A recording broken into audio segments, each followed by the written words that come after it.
Good morning, everybody. This is Sally Ember, Edd, on episode 10 of Changes. I am the host, and I'm very excited this October 29th Halloween week in the United States morning to welcome a guest from many parts of the world who now lives in New York, Stefan Bolz. Stefan, say hi to everybody. Hi, everybody. What do you want to tell people about who you are, Stefan? Hi, I'm Stefan. I live in Newport, New York, which is a small college town about an hour and a half north of New York City, in the mountains, and it's a beautiful region. I came to the States in 1996, and I currently still work as a real estate broker / writer. You know, sometimes I hope this order switches at some point, then I'm going to be a writer / real estate broker. But I can only write in English, so I can't write in German, my mother's tongue. I tried, but it didn't work. So I'm writing in English. Well, that's very interesting because as I've discovered through my many studies, I know that language influences the way we think, and language includes how we conceive of our environment and our society.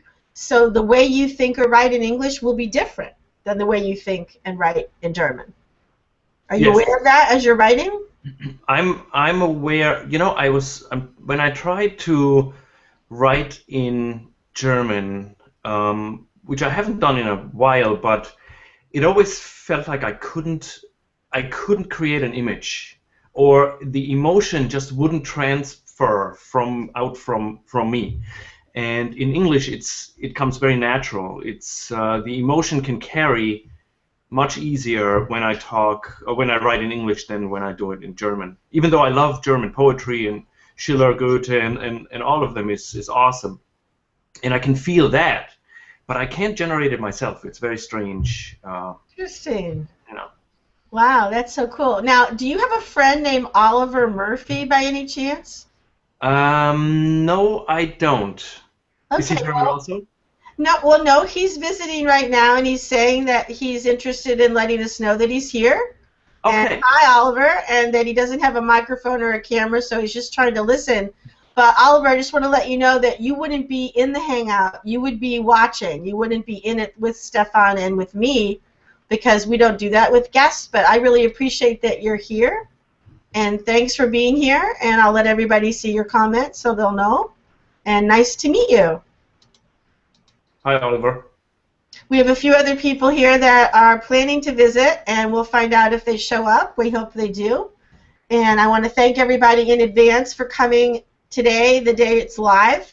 Please go to the event page on YouTube or on Google and write your comments, because then we can relate to them. We can answer your questions if you put up a question. We can react if you make a joke. We can do anything we are able to do if we see it on one of those pages. If you're watching and it's not live, thank you for coming to this YouTube channel, and continue to watch our conversation. Today we're going to talk about fantasy, science fiction, gender, spirituality, the ways that we write, what we write about, whatever we want to talk about. And we're going to start off by just giving you an overview of Stefan's writing and the things he's already got out there. So why don't you give us that, Stefan? And while you do that, I'm going to do what's called a screen share, and I'm going to go to your website and show people what it is that you're talking about. Okay, great. So my first book that I wrote, that was published, I think, in 2013, was The Three Feathers. The Three Feathers is a fable about a rooster, a wolf, a warhorse, and their quest to search for three feathers deep inside a mountain. There's a very funny story about how this came about, and maybe we'll talk in a little bit about that. After The Three Feathers came the... Oh, that's Gray, by the way, that you see right now. One of the main characters, Gray the wolf. After The Three Feathers came the dawning of the true self, which is basically while I wrote The Three Feathers, I thought that Joshua's journey in The Three Feathers is also a spiritual quest that he undertakes from the beginning when he asks a question. And that question is, there must be more to myself, there must be more to life than what I see in front of me and how I experience myself. And that's why he jumped over the fence to find whatever that was he was longing for. Like I think we all have this longing inside us that longs for more than what we experience right now. And the dawning of the true self is basically a companion to the Three Feathers.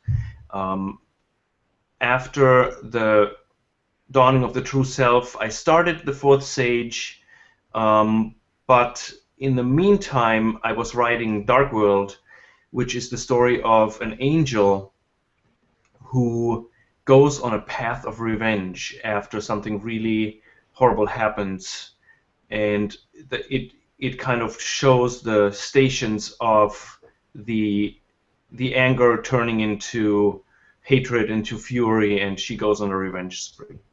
And the fourth book that's out right now is the Fourth Sage. It's a sci-fi dystopian thriller / fantasy. There's a lot of fantasy elements in it, about a 15-year-old girl who fights a ruthless corporation in a dystopian society. And those are the 4 books that are out right now. Tell us about your children's book, because I read that this morning and I was just delighted with it. Georgia and the Dragon is a read out loud book for children, I think 1st and 2nd grade, and the idea for that came when a real estate client of mine, her daughter's name is Georgia, and Georgia had made a comment. She said, "Mom, if I take a nap, I'm not really taking a nap. I'm talking to my dragon who tells me how he learned how to fly." And somehow this sparked this thing in me that I said, I have to write this down. This is too awesome to not do anything with. So I started writing down the statement, and I started to come up with this story where Georgia, 6-year-old Georgia, has an imaginary friend. His name is Dragon. And he's a dragon. He's a Labrador-sized dragon. And he does all kinds of things with her. They have many, many adventures. And he's also there to, for example, if she's afraid, one of the episodes is they're moving to a new house and the basement is very scary. So he and Georgia and the dragon go into the basement, and he protects her and he tells her not to worry, and she has all kinds of adventures in the new house. Great. So that's part of it. And I can see, there's one scene where she sits in the car, they drive somewhere, and the dragon flies next to the car while they drive. And he hits like lampposts, and he hits like the garbage can in the city and stuff, so he's not totally, fluent in city flying yet. But when I was a child, when I was 6 years old and I would drive in the back seat of my parents' car, I would always imagine either flying next to the car or riding a horse next to the car, like up and down through the hills and rivers. And so that was my imaginatory journey. While I was in a boring car ride for an hour, I was always next to the car. Wow. Well, that explains why you picked the characters you picked for the Three Feathers, because you have a flying character, you have a horse that flies, actually, you have a regular horse, right, and then you have a flying horse, and then you have your rooster, right? Right. And then you have your wolf, and a lot of other characters too, but I can see where some of those are wish fulfillment for you, huh? 100%. Do you want to know how the Three Feathers came about? Because that would explain a couple of things. Yes, because this is where we get into the deep psychological examination of the author, and we say, Stefan, what were you thinking? The truth is, I wasn't really thinking, and that was the point. I was in a therapy session with my therapist. She does sandbox work, and if you don't know what that is there's a huge shelf with tiny little figurines, from soldiers to palm trees to tanks, pieces of wood and helicopters and fairies and all kinds of things, a huge, massive wall filled with them. And the task is to go to that shelf and within 1 minute, without thinking, picking pieces of that shelf, putting it in the sandbox in a certain order without thinking about it, and then you step back and you look at it with her, and she asks, so who do you think you are in this sandbox, right? And many, many things came up for me throughout the years. Very, very helpful. Except this one time. There was a rooster, a wolf, a warhorse, a pegasus, a turtle, a frog, a dragon, and there were 3 feathers on the side. And I had no clue who I was, what this meant. That was the first time that I had no clue at all. I forgot about the session right after I started working. I was on the phone. I completely forgot about it. 2 days later, I said, let me just write down what happened. And then all of a sudden, once upon a time, there was a rooster who lived on the eastern shore. And this whole 3 Feathers journey came out of that sandbox. Yeah, yeah, of course. It just flowed out of your unconscious. It was 100% unconscious. I had nothing to do with it. Conscious. Yeah, so it wasn't anything I planned, anything I laid out. It just came out. Well, I want to go back to what you were talking about a minute ago because we have some comments from 2 of our viewers that I want to put up here, and one of them is from somebody that I think you must know. Her name is Kate Bowyer. I don't know. I don't think so. Maybe not, but she says this, and I think it's important for you to see it. Out of the mouth of babes, Georgia. Nice that you heard that and was inspired. So does she have somebody that you both know named Georgia? I don't know, but this is her comment, and she wants everybody to know that she likes that you're writing the things that you're writing. Yeah. No. And then Rain Dowell, who's one of my really favorite participants and my mentors in the Google Hangout world, is asking if you have any of these stories for the Georgia and the Dragon or any of the other ones available on podcasts. Have you made any YouTube or audio versions of these stories, or will you be doing that? Okay. First of all, you always told me not to say and I just said it. I said it once, and that's it now. Except this one. I have the 3 Feathers completely is on YouTube. I was reading it into the camera, all 24 chapters. It's available for free on YouTube. You can go to my YouTube site. I don't know what the URL is, but if you go to the3feathers.com, it's right there. I have not done podcasts. I just didn't have the time for it, but my plan is to put everything on YouTube that I wrote so that people who can't do audiobooks or who don't want to read but want to just maybe listen in the background or watch it or something, they feel free to do it if my voice isn't too boring after, chapter and chapter and chapter of the same voice. But I try to speak in different voices with the character voices. That's good. And it's a lot of fun to read. It's not perfect because I don't edit. I just basically put it out there. If there are mistakes, there are mistakes. But it's out. It's on YouTube. And the Georgia and the Dragon will be on YouTube as well, but it's not published yet, so I'm going to wait until it's published.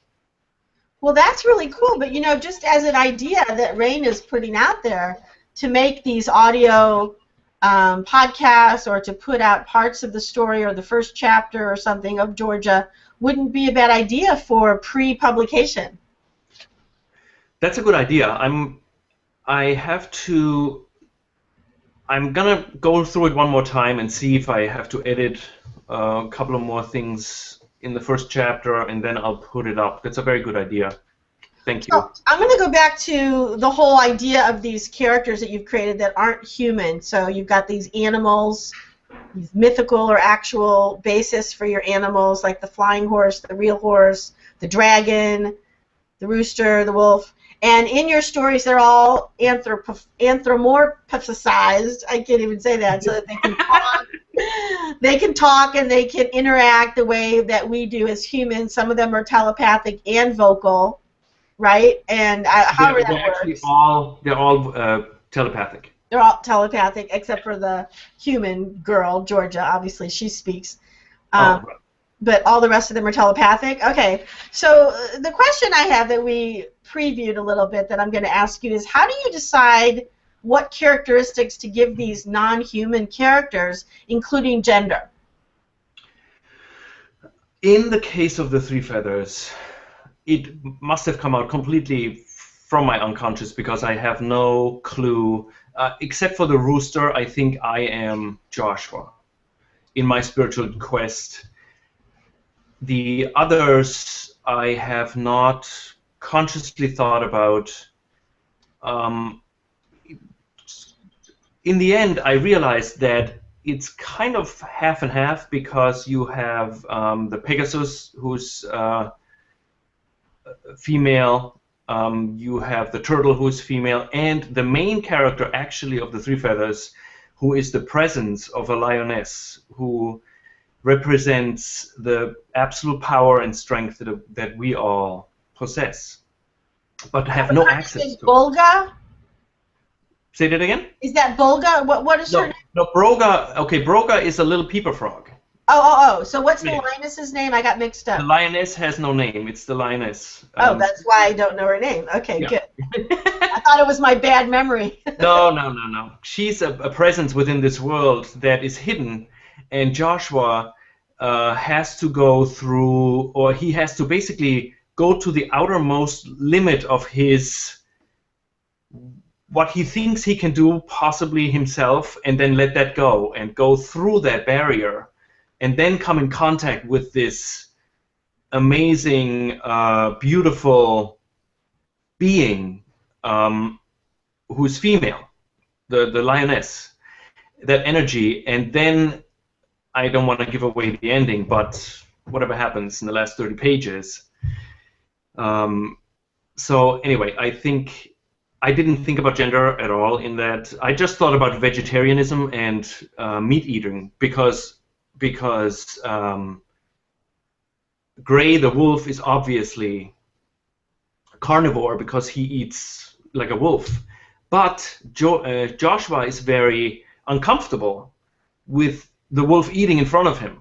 Joshua the horse. Joshua is the rooster. Oh, the rooster. Right? So the rooster is uncomfortable with the wolf eating in front of him, like a rabbit, for example. So the wolf eats someplace else in order not to frighten his friend. And so anyway. Well, that makes a lot of sense. I mean, if I'm sitting there with somebody who's a cannibal, I'm not going to be all that comfortable because what if I'm next, you know? Right. I never thought about that. Well, somebody could get mad at me and decide I could be their next meal, right? So that would be good. Yes, and Gray says that. He says, listen, even if I'm very, very hungry, I will not eat you. I'm here to help you. I remember that. I remember thinking, well, that's the kind of promise you won't be able to enforce. It's either going to be kept or not, and by the time it isn't kept, you'll be dead. So what are you going to do about it? Right. Well, that's interesting because what I was thinking about when I asked you that question, Stefan, is the unconscious gendering that we all do. Right. With animals, with fairies, with angels, with all kinds of non-human creatures and beings that we assign particular characteristics to. So, for example, a lot of it comes to us through fairy tales and through the folk tales and fantasy stories we read and saw as movies, as children. And as teenagers. So I blame Tolkien, I blame Disney, I blame all these other fairy tale people, you know, what was that guy, Andrew Lang, all those people that threw all that stuff at us when we were so young that inculcated and enculturated us with what we know about femininity and masculinity. And we can't help it. We think a certain way. We intuitively assign characteristics of whatever they are to certain creatures. So knowing that, when you look at your characters, what would you say about it now? You know, I rarely think about male and female culture. And my books really, I actually thinking about it now, my books have way more female heroes than male heroes. I just kind of realized that while we talk. Um, I wouldn't I wouldn't have an answer for you. But that is I an don't answer. know. That's a very interesting insight that you've just created. Yeah. And I think what that will do for both of us, and it's already making me rethink some of my characters in the Spanner series and the interactions that we have among them, is to think about what role we assign them, Mm-hmm. what characteristics we allow them to exhibit, what strengths, what weaknesses, Right. how much emotion they're allowed to show, and whether we think that's a good thing or a bad thing to show emotion, Right. to be the victorious or the losing side of something. You Mm-hmm. know, all of those things, they really matter. And, you know, when you say, oh, I don't think about it very much, that is the statement that someone who's privileged can make. Mm-hmm. Right. Women don't get to make that statement. We always Right. have to think about it. Right. So I'm going to get you to think about it. Fair enough. And I think it'll be interesting to see how it informs you. You might not change anything, but you just might be more aware of how you're making your choices and what they will signify to your readers. Right. And I think that's important. You know, like, for example, my character in the Spanner series, Clara Brannon, is definitely my counterpart. And I talk a lot about lending her parts of my biography. I give her my stories, my poetry, my relationships, my family. Everything that she starts with is all from my life. And then I creatively embellish and alter it and change it and take the original character and all the people around her and make them different. But I think that because I've done that, I have to really think about, well, how did I grow up and what kind of interactions did I have and who are my relationships with and how did I do those relationships, and maybe I don't want to repeat all that with her. Maybe I want her to make different and maybe, in my opinion now, better choices. Right. Well, you know, and I think you're totally right. You give your character either your wish fulfillment or your pain. You know, I mean, you give your hopes and your painful moments. You give both of them to your characters, which makes the story interesting. You know, I mean, that's the but I also realize it's always myself. I find, you know, as a writer, you say, for example, I had this one episode where I wrote The Fourth Sage, and that was a book where I was completely riddled with doubt for 420 pages. There was no day when in the end of that day, I didn't say, first of all, who's going to read it? Second of all, why would anybody read this? And where am I hope I'm going to end up somewhere decent, right?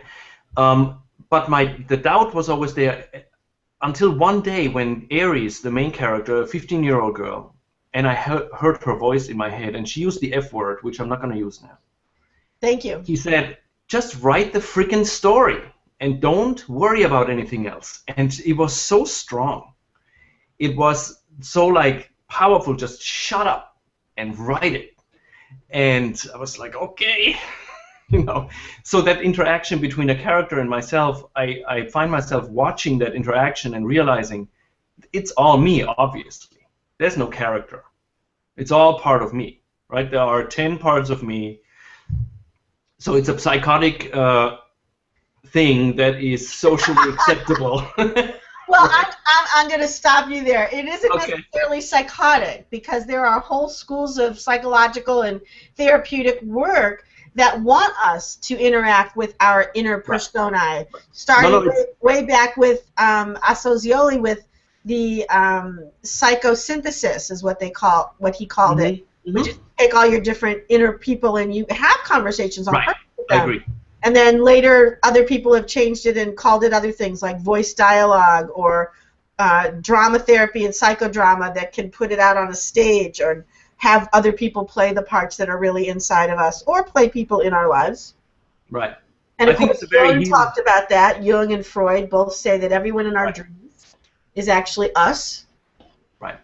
Right? So Every character in our books might, by the same token, be us, or might not be. Right. Or this is all a dream, and none of us is actually here with anybody else, and we're all just in each other's dreams. That's interesting. I would say yes to that. What does the Course in Miracles that you've been a part of for a long time say about this reality versus dream reality versus illusion? Because, you know, Buddhism has a whole other thing to say about that, but what do they say in your tradition that you've been following? You would have to have like 20 hours of screen. I can give you the 1 minute tiny version of it. Well, I don't need to hear the whole thing about Course in Miracles necessarily right now, but what is their view of this reality? Their view, putting it into a myth, their view is, or the view of the Course in Miracles is that we are dreaming. And there's one sentence that says, you are at home in God, dreaming of exile.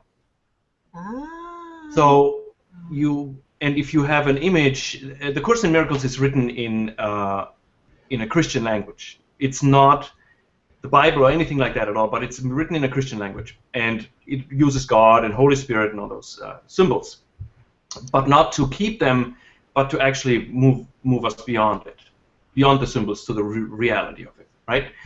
So you are at home in God, dreaming of exile. If you imagine the arms of God, you know, stretched out, and you're comforted by whatever that being is that you think it is, and you dream of this world and all the things you did wrong and all the things you're doing and your struggle and all that, but it is a dream, and you're you're actually safe at home, dreaming of your little self in exile with other little selves that are in exile as well.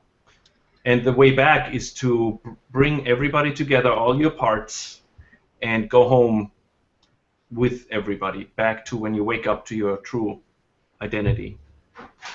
Wow, that's so interesting. So then when you wrote The Three Feathers, you were writing an allegory of that. Yes, and that is also in the Dawning of the True Self explains that whole concept of the journey home, that you start out with the question, there must be more, so we're here in this dream, but this can't be everything. And there was this analogy I made, whereas if you imagine you are a drop of water, that dreams, the drop of water is separate from the ocean in the desert. How would that drop feel? There is no water, he's far away from the ocean, and there are only those other little drops, and the drop tries to kind of be whole again by maybe joining with another drop. Like if you have a relationship, for example, a love relationship, you would have another drop joining with you and going through this life with you, but what you're not realizing is that what you really want is, it's not that you shouldn't have that relationship. What you really want is the ocean. You're separated from the ocean, and you're one drop with another drop. Imagine the happiness you feel with one drop, but imagine the happiness you will feel when you're back at home in your ocean with your whole family of all the drops that have separated. So that's the basis of the Course, and that was the notion of the three feathers, where Joshua feels separated. He feels that his life, as he lives it in the coop, can't be everything. So he goes out on this journey. He meets those companions, and he realizes that because those are very unlikely friendships. A wolf, a rooster, and a warhorse would never, ever be together in a real situation, except they all have something they long for, and only together can they get it. They can't get it separately. Joshua would never have gone to the end by himself. He would not have survived the first 10 minutes. So wouldn't have the gray, the wolf, or the warhorse. Only together in the end, they all go home in a way where they all find what they have been looking for, but they could only do it together. Well, that is so interesting. While you were talking, I pinned up the website that you created in which those characters from the Three Feathers each tells their own story further in blogs, which I think is really interesting that you've given them their own venue, so to speak. Yes, I should do that more. I started that when I was finished with the Three Feathers, and they were very fresh in my mind. And I really should continue that because they have very different voices. It's amazing to kind of just sit with their presence and write, and they have very different and very spiritual voices. For example, Broga, the tiny little peeper frog, who is not bigger than your thumbnail, he has the most magnificent and important job to open the gate into the mountain to Joshua, and that's his life's journey. And I don't know, he's very, very small, but he doesn't know he's small. You know, Joshua says, you must be either small or very young, and he says, I'm neither. I'm neither small nor young.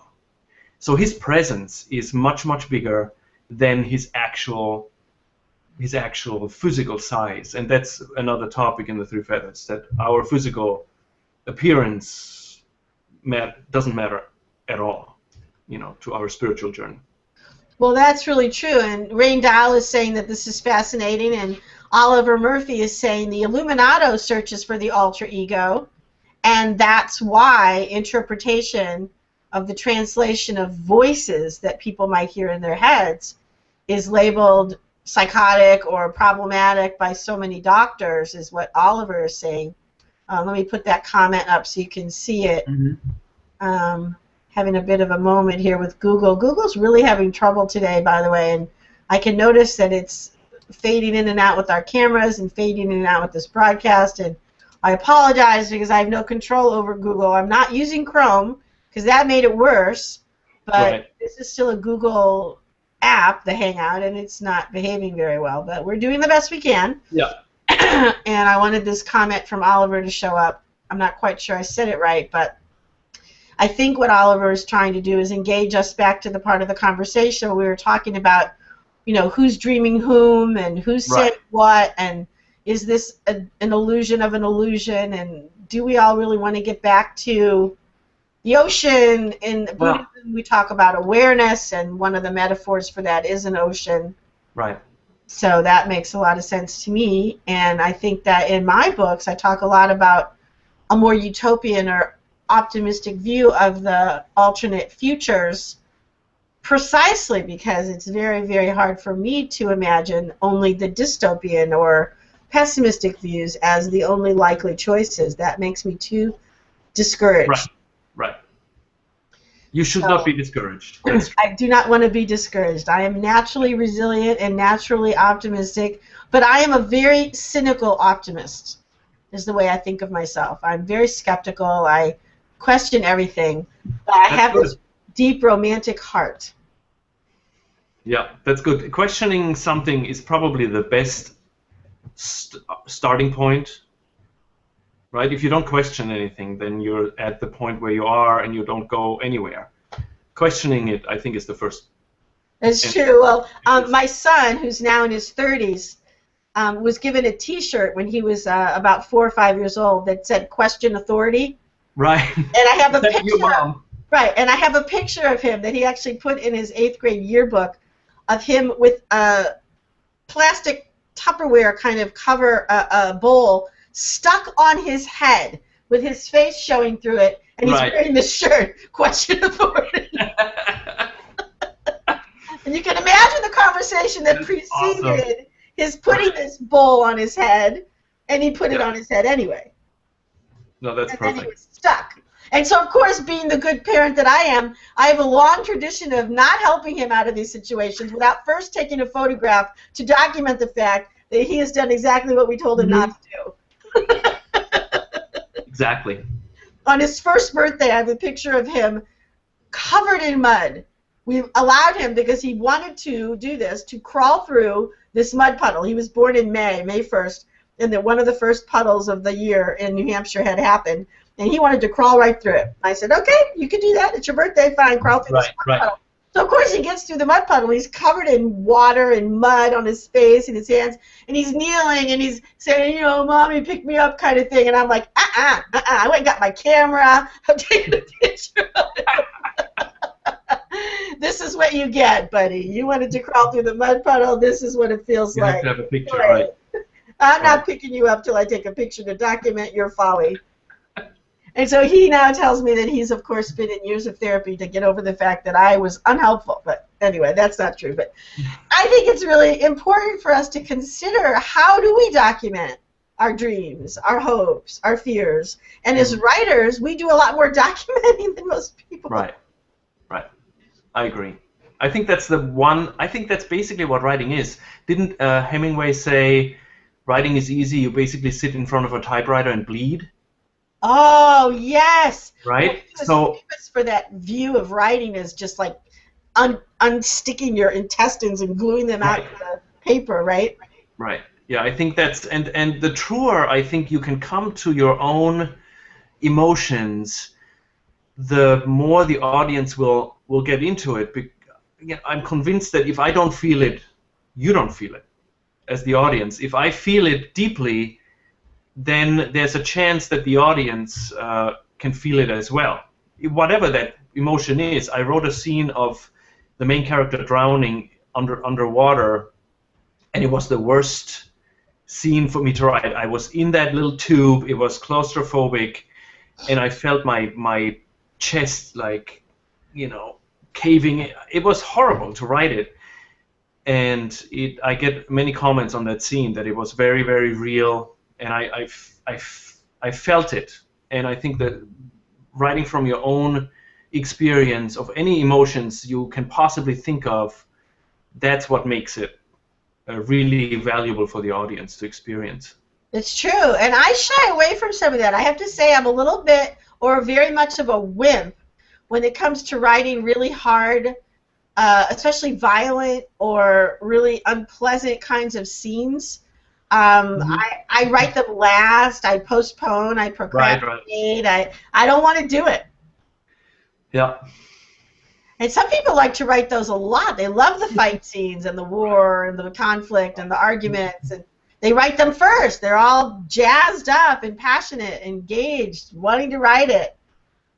Well, it could be, if you follow Freud and the psychology, basically, then you could go to interpret it and say the scenes I don't feel comfortable with is actually telling me, okay, this is something I just have to work on it a little bit, and maybe through writing get through something that as a healing process as well. I have that with myself, that I feel some things I have trouble with writing, and just by writing it I can pass through it a little bit, through that. I used to think that. I really did, and I did years and years and decades of journaling and writing. I came from a very difficult childhood, a lot of abuse and neglect and difficulties, a lot of illnesses and accidents and surgeries, a lot of different problems, and assault and all kinds of stuff. And so I know that can be useful at certain stages, but I also know that I think I'm kind of up to here with it.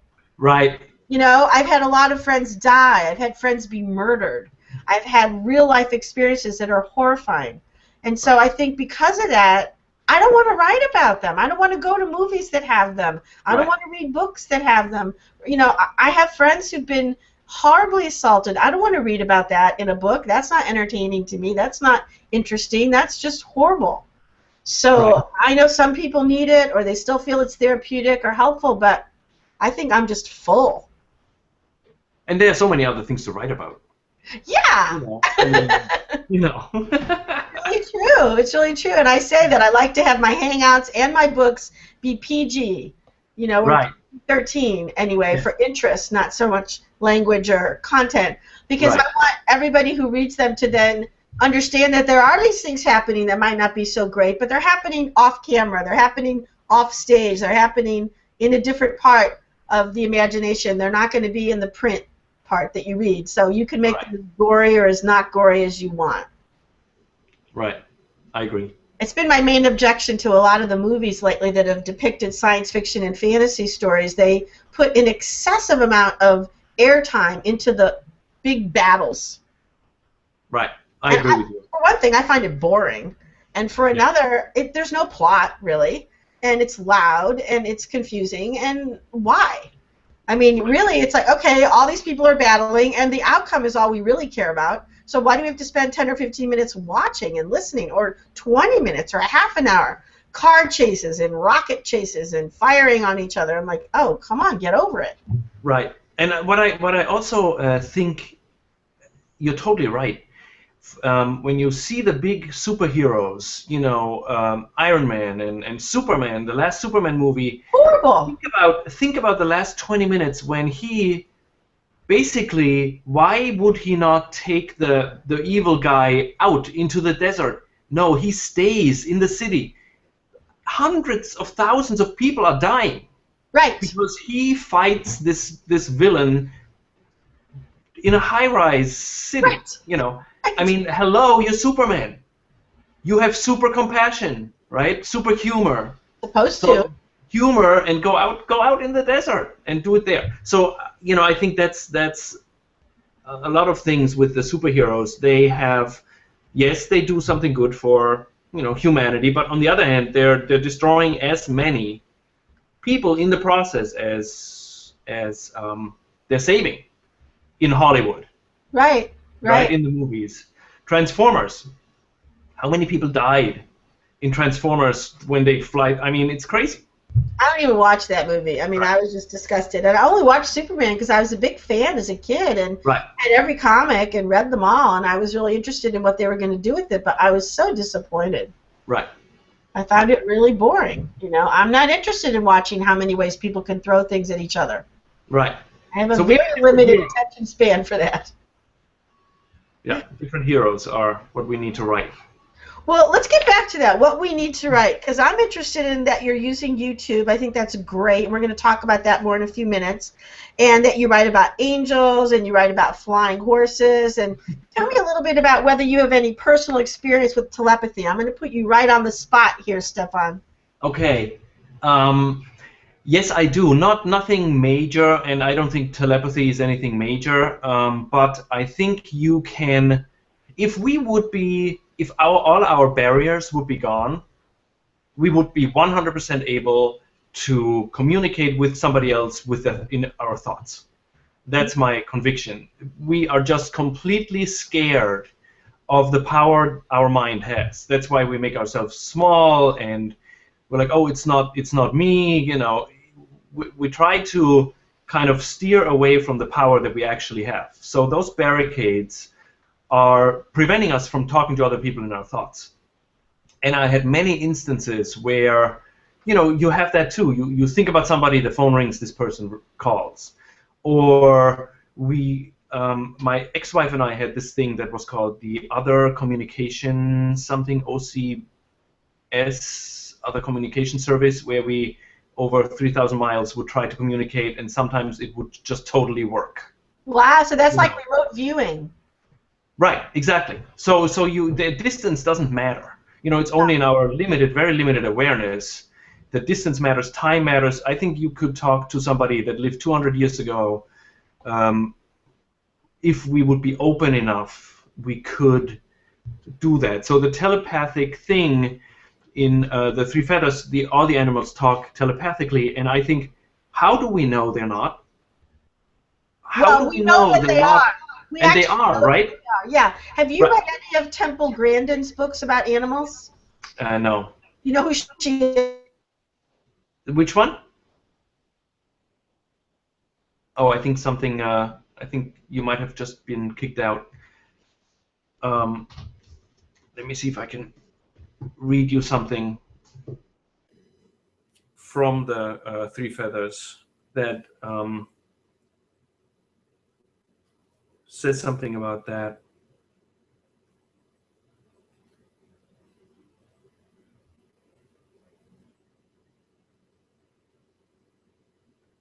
So here's one scene where Gray the wolf and Joshua speak, quote unquote, and he says the wolf is just about to, he's hungry and he's going, he says, he thinks, I will be right back.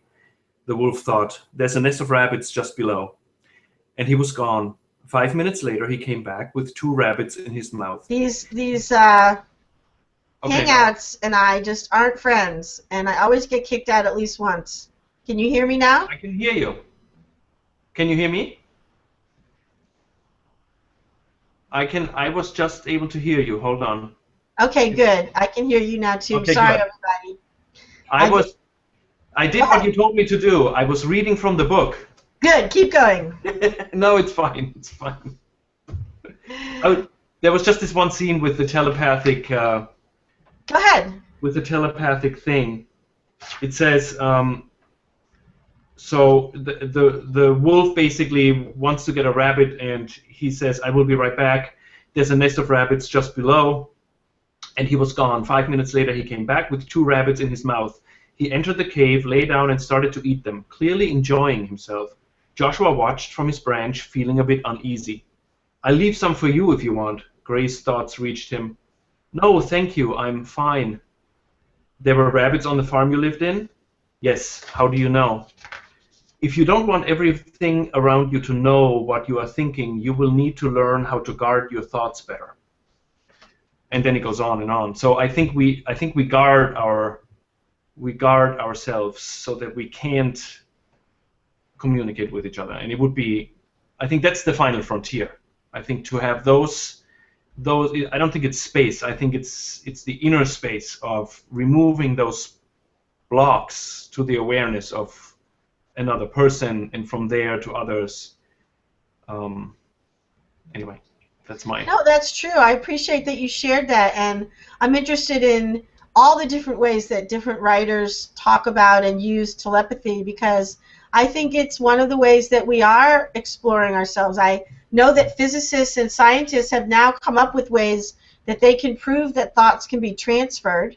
And I know that they've also proven what we were talking about a minute ago in quantum entanglement, that you can take different quantum particles and put them in very disparate locations, and the spin of one changes and the spin of the other one immediately does what that one did, even if they're very far apart. So we know we're all altering each other by what we're saying and what we're doing, even if it's from a long distance. And that brings me to that part of our conversation. Hard to believe that it is almost the end. Oh my goodness. I know, unbelievable, right? Feels like 5 minutes, but here we are with less than 15 minutes left, fewer than 15 minutes. And so first I'm going to thank you for being on this show, Stefan, and giving us so much about your books. And Rain was interested in how the animals in your series got their personalities.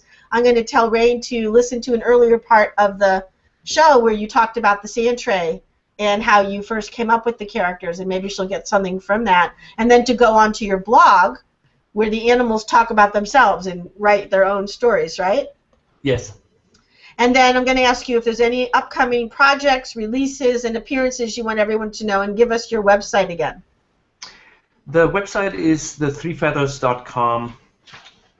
That's the easiest way to get to me, and everything is on there. The blog is there, the YouTube connection is there. You can order books there. There are interviews with other authors. There are stories about how covers were made and things like that. Everything is basically on that website. So it's all in one kind of a deal. And Georgia and the Dragon, that's coming up as your next publication? That's kind of in the back of my mind. I was thinking about Christmas for Georgia and the Dragon. I have to go through it one more time and then send it to the editor, bring it back, and then I need somebody to make some drawings so that I want a little drawing of a dragon and some other things, so I have to kind of put it all together. I'm not sure when that's going to happen, but probably either Christmas or the beginning of the year. Well, since we're talking about drawings, do you want to give a shout out to your cover artist and anyone else that's been helping you? Yes, I want to definitely give a shout out to my cover artist for the Three Feathers, Matt Malley, who is a local graphic designer, and he did a really, really great job with the with the cover of the Three Feathers. The other person I have to mention is Jason Gurley, who did the cover for the fourth sage, which I think is amazing. He now, his book Eleanor got picked up by a big publisher, so he's going to be famous and all that. He's not going to do covers anymore. I'm so happy he did the last one. One of the last ones was mine. So thanks, Jason. Editor David Antrobus is my editor. He's an awesome guy. I have a lot of fun with him, even though I'm horrified of when the manuscript comes back because there's so many changes. Talking about changes, right? Those are the changes we don't want to see, but they're there, and I'm very appreciative of that. Okay, so we're in that last 10 minutes that I warned you about or gave you the opportunity to think about before we started, where I ask you that question I ask everybody who comes on our show, which is given the local, personal, regional, national, global, social, economic, environmental, political, spiritual, and any other changes you're aware of, what are the ways you think about them? How do you feel? What are your wishes and hopes? What do you want to say on this Changes HOA today, October 29th, 2014, Stefan Bolz, about changes? There's a joke between me and my mother-in-law and my fiance's mother, who is a therapist, and that joke is, I always say, it's all projection.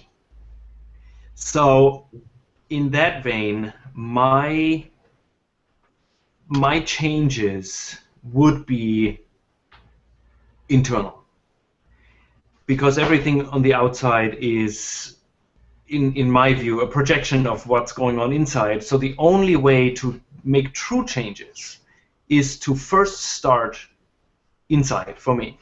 And I can change the world in changing my perception of it.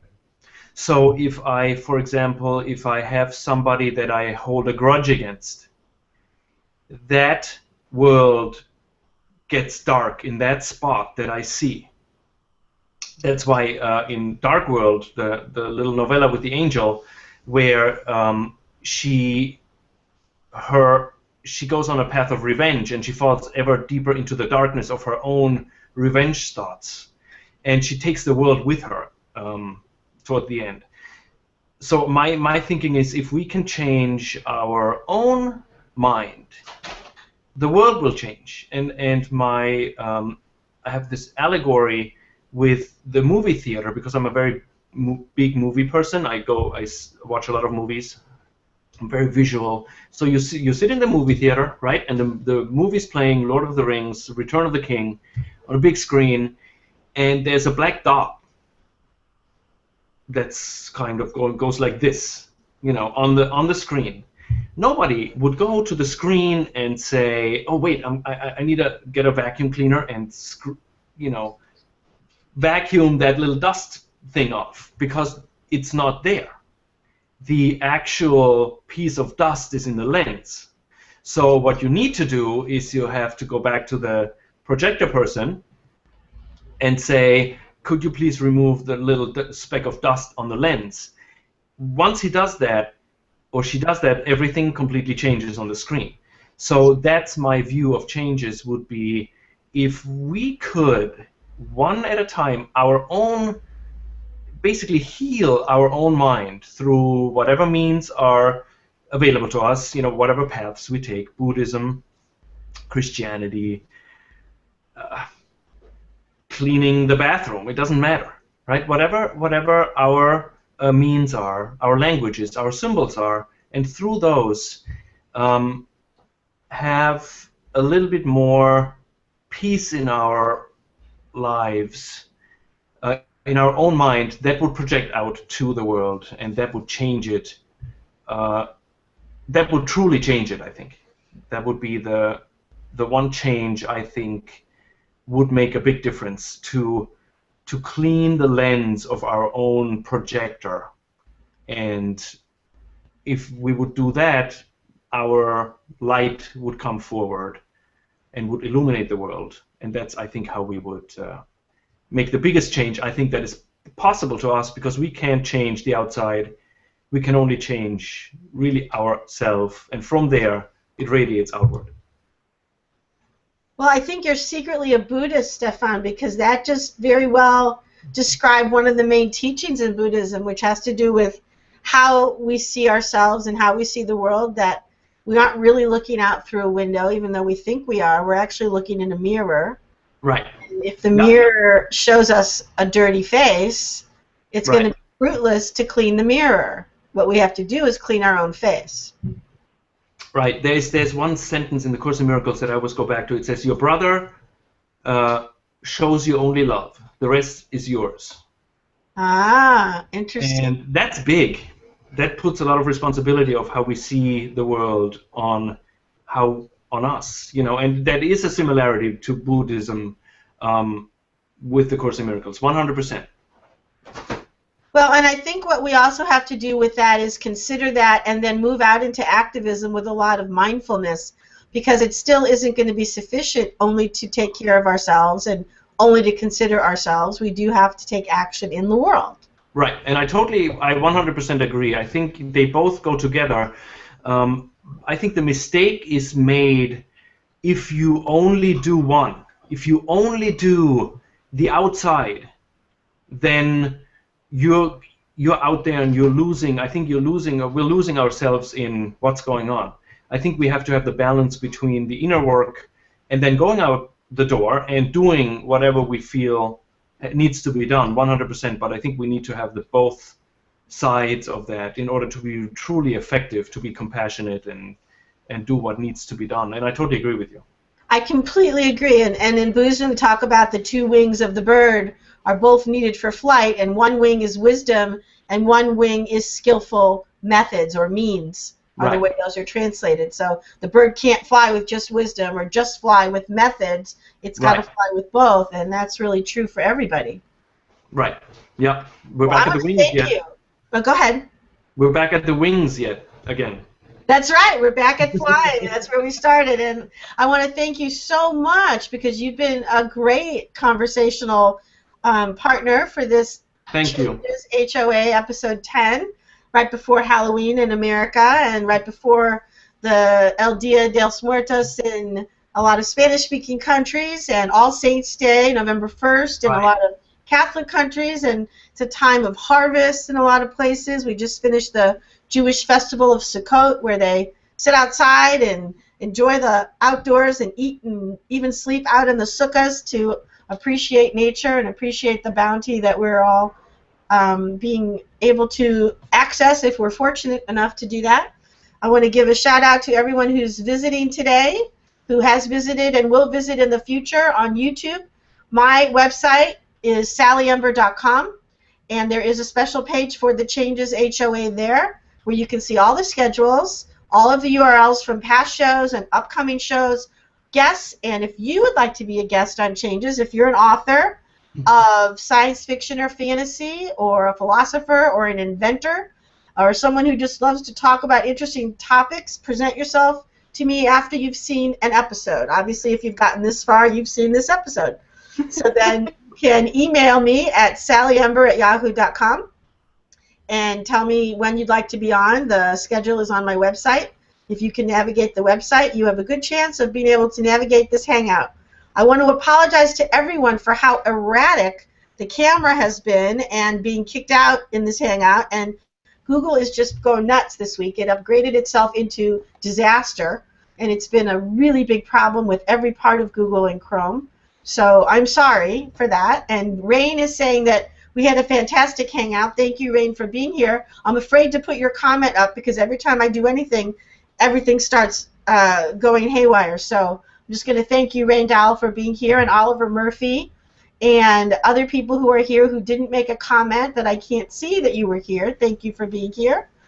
I want to remind everybody that some weeks on Wednesdays from 10 o'clock to 11 o'clock Eastern Time, we have these Hangouts, and 1 week a month we don't. So that's why I'd like you to check my website, sallyember.com, for the schedule, and tell people about them, and visit. Would you like to say anything else, Stefan, before we go off the air? I want to thank you, Sally. It was a lot of fun to talk to you. I know you have a kind of a similar mindset than I do with regard to the philosophy and all that. So I really enjoyed talking to you. I'm glad I was a guest on the show. Thank you. Thank you very much. I really enjoyed it too. And we never get to talk about everything we want to. I have this whole page full of topics. And we only got to like 3 of them. I'm always disappointed. Well, we're going to go off the air in just a minute. I want to sign off to everybody the way I usually do, which is that I hope everybody does well with whatever changes you encounter. Thank you for being here, and I hope to see you next time on Changes. Bye-bye.